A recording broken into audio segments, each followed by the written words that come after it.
Saudara-saudara sekalian, sudah ya lain kali kita bahas. Ibu-ibu yang suka ngomel, tidak tahan itu laki-laki kalau ibu suka ngomel. Ya, apa ibu tidak syukur punya suami sebagai polisi? Coba kalau ibu pakai baju bayangkari, yang wajah pink itu, tidak ada yang berani ibu sama ibu. Makanya syukuri. Dengan cara apa? Hargai suami, jangan dimaki-maki. Karena biar ibu hitam jidat, Senin Kamis dia puasa, tahajud tiap malam, tapi suka memaki suaminya, demi Allah menjadi bahan bakar api neraka. Kenapa saya bela kau malam ini? Karena kau semua takut sama istrimu. Ada yang takut sama istrinya di sini? Berarti kau jadi laki-laki. Ngamuk dia Ustaz, nggak apa-apa kalau dia ngamuk. Dia kasih pecah piring, kasih pecah semuanya. Kalau dia kasih pecah gelas, bantu hancurkan semua. Kenapa? Piring gelas boleh dibeli, harga diri sebagai suami tidak boleh dijanji istri. Takbir. Nah, itu yang takut sama istrinya. Ustaz bagaimana? Takut sama istri? Tidak, cuma istriku lebih berani. Salatullah salamullah ala toha rasulillah. Salatullah salamullah ala yasin habibillah. Nah, saudara, tidak ada manusia tidak ada masalah. Penyakit, utang, dagangan kada laku-laku, suami selingkuh, istri kasar, anak tidak nurut, semua masalah. Allah tidak menjelaskan, Pak Bupati, Kapolres, Dasat, ada masalahmu, kau kaya dulu baru selesai. Tidak. Hai hamba-hambaku, ada masalahmu, kau jadi doktor dulu sekolah S3 supaya selesai masalahmu. Tidak. Allah cuma minta, ada masalah, ista'inu bis sabri wassalah. Sabar, perbaiki sholatmu, saya yang selesaikan masalahmu. Itu janji Allah. Ustaz, kenapa hidupku susah? Saya dagang bangkrut, saya bawa mobil dicuri, saya nge-grab dicuri, saya punya motor. Jangan usah, tidak usah kau cari siapa yang salah. Lebih koreksi sholatmu. Tidak mungkin Allah sengsarakan hidup bagi mereka yang baik sholatnya. Bapak-bapak polisi mau naik pangkat, tidak usah kau cari muka sama Kapolresmu. Capek cari muka. Ya Pak, siapa? Cemen lu men. Hei, Kapolres suka sama kamu, tapi istrinya Kapolres tidak suka, susah juga hidupmu. Lalu bagaimana? Minta kepada Allah. Kalau Allah yang bantu kalian, tidak ada artinya kekuatan Kapolres, malah Kapolres dimutasi. Wah, sholat aja, insya Allah hidupmu bahagia. Demi Allah, saya bisa seperti ini karena saya rajin pelihara sholat saya. Saya pernah rasakan dikina sama teman saya. Saat nak malu-malu kau itu, cakar semua bajumu. Cakar itu baju bekas, rombengan. Alhamdulillah itu orang tahun ke-8 Ramadan kemarin, setiap tahun saya kasih zakat. Saya sekolah dulu jalan kaki dari Jalan Harimau, Makassar. Jalan kaki dari Jalan Harimau ke Jalan Cakalang, Makassar SMA 4. Berkilo-kilometer, jalan kaki berhujan-hujan sekolah. Waktu saya SMP, karena celana takut rusak, kalau saya duduk di bangku, saya lapisi kertas beberapa supaya tidak cepat rapuh. Saya punya celana. Saya dihina orang. Lihat pesawat, saya kapal lalu tuh. Saya bilang bisa aja, saya naik pesawat nanti saya meninggal. Alhamdulillah sekarang saya capek naik pesawat. Dulu saya jalan kaki, alhamdulillah sekarang kendaraan saya pakai di Makassar. Nggak takabur ya, supaya kalian yakin kendaraan yang saya pakai sekarang di Makassar belum cukup 5 seperti yang saya pakai sekarang. Dengan izin Allah, saya pernah jadi cleaning service, membersihkan toilet 4 satu hari. Saya bersihkan tiap hari itu. Triple. Saya bilang sama koordinator kebersihannya, nggak usah kau gaji saya, tapi kalau ada undian umrah kasih masuk nama saya. Sampai tutup itu kantor nggak dapat. Tapi alhamdulillah sekarang saya punya triple sendiri. Bahkan sopirku saya bilang, kau pergi umrah sama istrimu. Dengan izin Allah. Kalau Allah yang mau, kecil apa yang kau mau bos? Kecil jadi kapolsek, kecil jadi kepala dinas, kecil sembuh penyakit penyakitmu, kecil rumahmu, hutangmu lunas. Yang penting Allah cuma minta sholat dengan baik. Mana ada orang susah hidupnya kalau baik sholatnya? Tuhan apa yang mempersulit hidup orang yang sholat? Cuma kalian tidak sholat. Kalian lebih senang datang sama Kapolres, lebih senang cari muka sama bupati. Berapa tahun jadi bupati? 5 tahun. Paling untung 10 tahun. Sudah itu, wabillahi taufiq wal hidayah. Ayo, apalagi yang mau kita? Mintalah kepada Allah. Saudaraku, dengar baik-baik. Kalian PNS, polisi, ditempatkan di tempat ini, bahkan tempat pelosok yang tidak ada sinyal. Kalian masih punya pilihan. Berhenti saya jadi pegawai, berhenti saya polisi, pensiun dini, selesai masalahmu. Kalian ditugaskan ke sini, ternyata tidak senang di sini, masih bisa berhenti, saya kembali ke Jakarta, lebih saya pensiun dini. Masih ada pilihan. Tapi begitu kamu masuk kubur, senang tidak senang dalam kubur, tinggal kau di situ, tidak boleh kau balik lagi. Dan orang yang tersiksa di dalam kubur, kata Nabi, al-mutahawil bis sholat, yang menganggap enteng sholat. Ketika seluruh pengantar sudah kembali, malaikat datang bertanya, maka datanglah utusan Allah dari neraka, namanya Aziz Suhuja al-Ukra. Siapa? Ular, ekornya cuma satu tapi kepalanya tidak bisa dihitung. Dia akan berkata, ini jenazah, man anta, siapa kamu? Sayalah sholat yang kau anggap enteng selama ini. Apa tugasmu kau datang di sini? Saya diperintah Allah menyiksa kamu, melilit kamu sampai datangnya hari kiamat. Kalian menderita di dunia tidak akan menderita selama-lamanya. Tapi kalau kau tidak sholat, kau akan menderita selama-lamanya sampai hari kiamat, sampai hari akhir. Sholat, saudaraku. Saya sudah sholat, Ustaz. Kenapa hidupku masih susah? Kau tidak ikhlas sholat. Hayya 'alas sholat.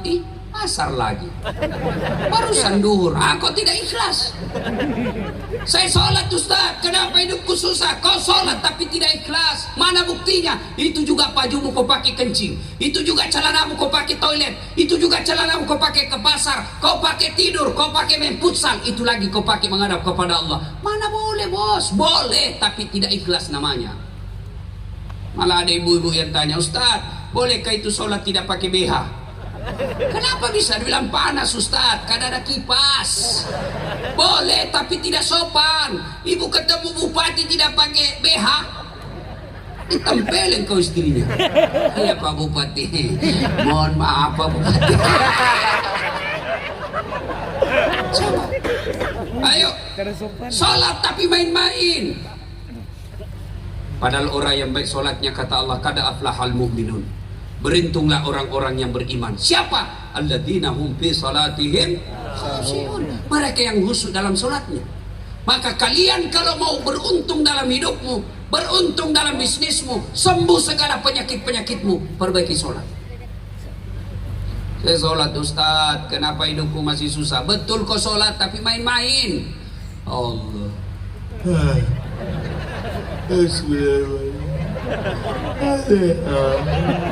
Iyyaka na'budu wa iyyaka nasta'in. Ihdinas siratal mustaqim.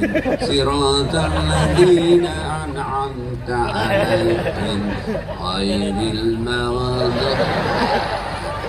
Kok ketawa karena gue bayarkan diri sendiri? Sholat kayak ditiup angin. Ada juga yang sholat Allah. Ayo, tabligh akbar malam ini, mulai besok perbaiki sholat. Kecil deh, kecil semua penyakit, kecil punya mobil, kecil punya rumah, kecil utang lunas. Yang penting perbaiki sholat. Apa yang membuat kadang-kala orang tidak sholat? Satu, merasa kaya. Ada yang kalah kaya Nabi Sulaiman? Itu Nabi Sulaiman kekayaannya 1 hektar pekarangan rumahnya. Apa kerikilnya? Emas. Ada di sini kerikilnya emas. Paling orang Bugis kalau kaya dulu Pak, giginya dia kasih emas. Kemana-mana dia senyum. Assalamualaikum. Ayo, Nabi Sulaiman kaya tetap sujud beribadah kepada Allah. Ustaz, kenapa tidak sholat? Dia artis terkenal, Ustaz, cakep. Ada kalah gagah Nabi Yusuf. Yusuf alaihissalam, Allah ciptakan kegagahan di dunia 100. Khusus Nabi Yusuf Allah kasih 65%. Berapa lagi sisanya? 35, 34 dikasih Nabi yang lain. Tinggal 1%. Yang 1% inilah dibagi-bagi manusia biasa. Diambil Kapolres, Pak Bupati, Ustaz Das'ad, Omai Rama, Claudia Sintabella. Tinggal berapa kita dapat, bos? Nabi Yusuf 65 tetap beribadah padahal dia cakep. Ayo. Apalagi tinggi pangkatnya Ustaz. Ada kala Nabi Muhammad SAW pangkatnya pada saat itu, andai saat itu namanya presiden, bukan cuma menguasai satu negara tapi beberapa taklukan Islam pada saat itu. Agapi. Apalagi? Ayo. Kuat Ustaz, olahragawan. Ada kala Nabi Musa.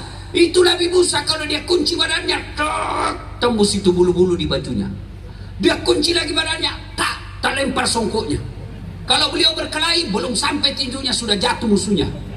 Tuh, tetap beribadah kepada Allah. Ayo,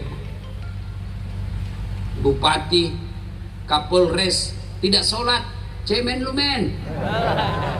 Anggota DPR, Dandim, tentara, polisi tidak sholat, kecil kalian di hadapan Allah.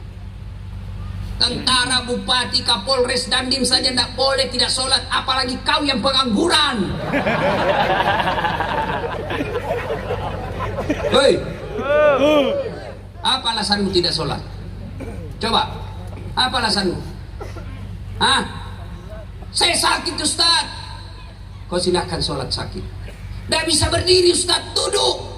Anggap lagi duduk. Allahu Akbar. Dianggap lagi duduk. Ruku. Allahu Akbar.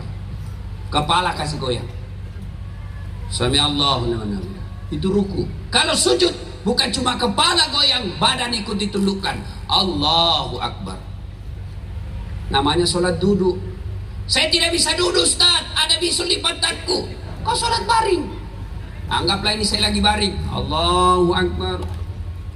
Allahu Akbar. Sami Allahu liman hamidah. Itu sholat tidur, baring. Tidak bisa juga Ustaz, sholat pakai isyarat. Mana namanya sholat pakai isyarat? Matanya saja dikasih goyang. Allahu Akbar. Bismillah liman hamidah. Allahu Akbar. Tidak bisa juga pakai isyarat Ustaz, sholat dalam hati. Gimana caranya sholat dalam hati? Semua bacaan sholat kau baca dalam hati. Bayangkan lagi ruku, baca doa ruku. Bayangkan lagi sujud, baca doa sujud. Itu namanya sholat dalam hati. Tidak bisa juga itu Ustaz. Ambil kain putih, bungkus, bawa di kubur. Jelas. Dengar bagi mereka yang malas sholat. Dengar baik-baik. 1. Buka Al-Quran surah Al-Hajj ayat 47. 1 kali meninggalkan sholat, Allah menghukum kalian 1 hari di neraka. Berapa namanya 1 hari di neraka? 1000 tahun ukuran dunia. Coba 1 hari. Misal tadi kau tidak sholat subuh, 1 hari diparkir di neraka. Berapa namanya 1 hari? 1000 tahun dunia. Baru 1 hari itu, baru 1 waktu. Bagaimana 5 kali sehari semalam? Bagaimana yang hanya Jumat saja sholatnya?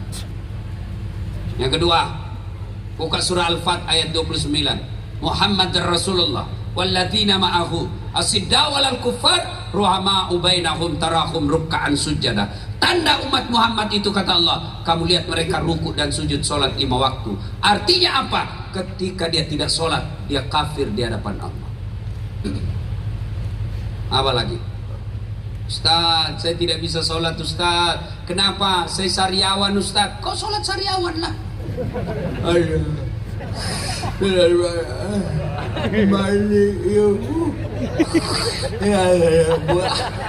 Allah tahu kau lagi sariawan. Yang ketawa, saya serius ini. Demi Allah, orang yang tidak ada sholatnya, kalian bukan orang beriman. Maka mengaku beriman kepada Allah, tunaikan sholat dengan sebaik-baiknya. Yang keempat, dengar baik-baik yang mereka malas sholat. Nabi jelaskan, andai sholat ada dalam dirimu, maka sholat itu seperti fungsi pentingnya kepala. Coba lihat kepala Pak, coba lihat kepala. Ada orang masuk perang polisi, tembak kakinya, amputasi 2 kakinya, masih bisa hidup. Potong kedua tangannya, masih bisa hidup. Tidak ada telinganya, masih bisa hidup. Buta sama sekali, masih bisa hidup. Tapi pernahkah kalian melewat di depan Kapolres ini? orang tidak ada kepalanya. Pernah? Begitulah orang yang hidup tidak sholat, ibarat jenazah berjalan tanpa kepala. Demi Allah, kalian mengaku beriman kepada Allah, kembali dari sini, sekolah perbaiki sholat, dagang perbaiki sholat, polisi perbaiki sholat. Coba lihat, saya kasih contoh. Kita di dunia ini cari dunia, mencari nafkah. Polisi, tentara, PNS, pedagang, petani, semua mau cari dunia. Siapa yang punya dunia? Allah. Saya kasih contoh.